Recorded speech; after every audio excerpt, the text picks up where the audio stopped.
Hey Brickmaniacs, welcome back to another socially distanced Designer's Desk episode. Today we're taking a closer look at the M40 gun motor carriage. Cody is the designer, so take it away. Yes, like Dylan said, this is the M40 gun motor carriage, and just a little bit of history about this. It doesn't need to be super in-depth because it's pretty self-explanatory. It's just a gun on the chassis of an EZ8. It's the long tom on top of an EZ8 chassis. And this had some earlier prototype models coming throughout the war. It was on the standard Sherman hull and then upgraded to be this. And it was kind of a mashup of different guns and the chassis that they would roll on until eventually they adapted this and called it its own thing as the M40. And it entered the war in 1945, and there was maybe one that ever saw combat, but it, you know, that could be true, could be not true. Mm-hmm. But there were some that looked identical to it, just might not have carried that title over until it was a standardized title. But it did see action in Korea, so we did kind of create markings, even though it's just stars, that could correlate either with World War II or the Korean War, because both would be fitting technically. Sure. Where they saw combat, but yeah, mostly it saw combat in the Korea War. And just design-wise, it's Dan's EZ8 chassis. I just made a new hull, and I took the top off of the long tom, took the top off its tails. So just like the real vehicle, this is also kind of a hybrid of Brickmania kits. Right, yeah, cool. It is. It's just kind of a mashup of Brickmania kits. So it didn't take that long to design. The only thing that really took a while to incorporate was this really subtle slope right on top where the driver and driver assistant would be. It's only about a plate difference in slope from here to here, if you can see the side of that angle. So I tried to come up with something that fit well enough, and it's strong. You can push on it and it's not going to collapse. There's just a small gap there. I just tried to reduce that gap as much as possible. That's really the only thing that took some thinking. Otherwise, it didn't end up being too complicated. And yet the model itself has a lot of functions. It does. So one thing I did also incorporate, in addition to Dan's original chassis, was the lowered glacis. Here is what I did on the last Sherman I did. Jumbo? The Sherman Jumbo, mm-hmm. Yeah. And of course that same drivetrain with the sticker that Landon came up with. Just seemed like that driving feature there. Yeah, entirely new upper hull, a lot of space. And here, I think it would have a crew of 8. Yeah, and it looked cool with a full crew loaded up with that, especially when you fold the back end down. Yes, so folding the back end down. So there's this spade that goes down, and they would back it up into the earth. So it's got these teeth in here, which I was really pleased that Lego has this piece in that color.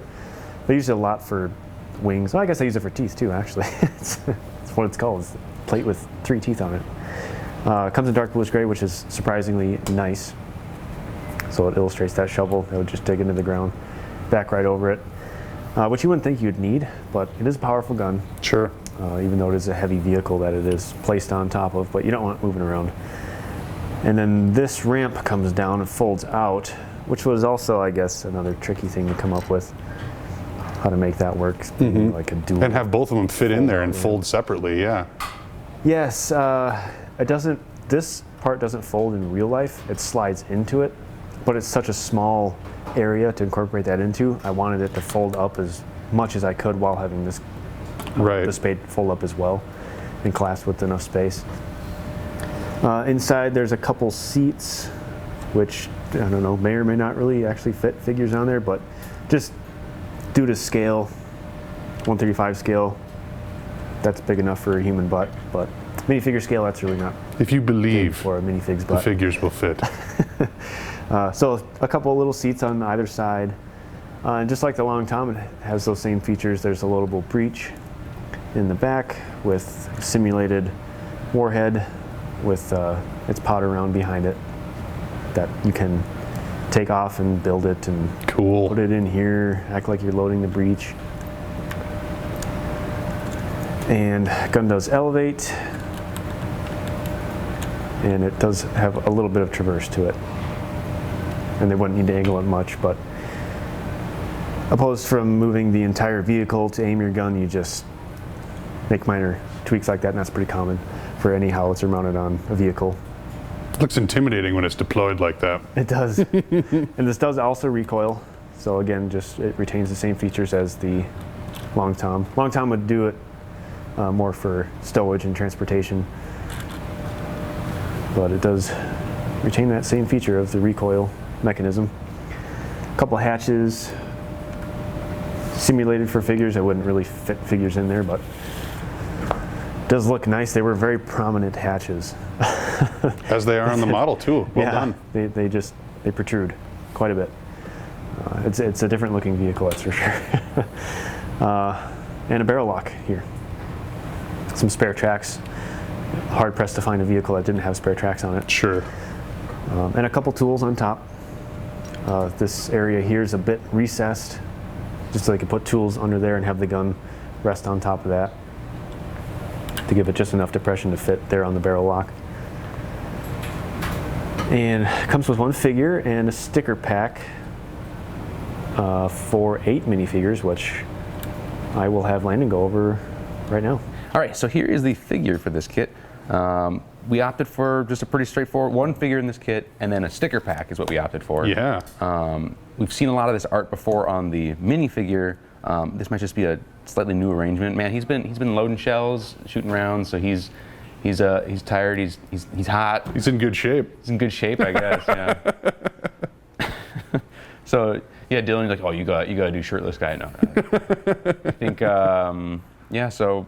I don't know where do you want me to start? Where do you want me to start on this figure? Well, I suppose if you got anything to say about his pants or helmet or anything, his but pants. Would he be the leader of your crew then? Is that kind of what we're going for here? Yeah, right. Okay. So we have the HBT trousers, and then the sticker pack that comes with this. This would be the M43 uniform. Okay. In this olive color, and then we have the buckle boots on both the sticker pack and on the minifigure, and he's kind of got that. He's got a toothpick going on, so he's happy with his shooting, I guess. Yeah, there you go. Yeah, so pretty straightforward figure. Yeah, that's the figure. So that is the Designer's Desk episode for the M40 gun motor carriage. Make sure to leave a comment, let us know what you think about this model, and thanks for watching.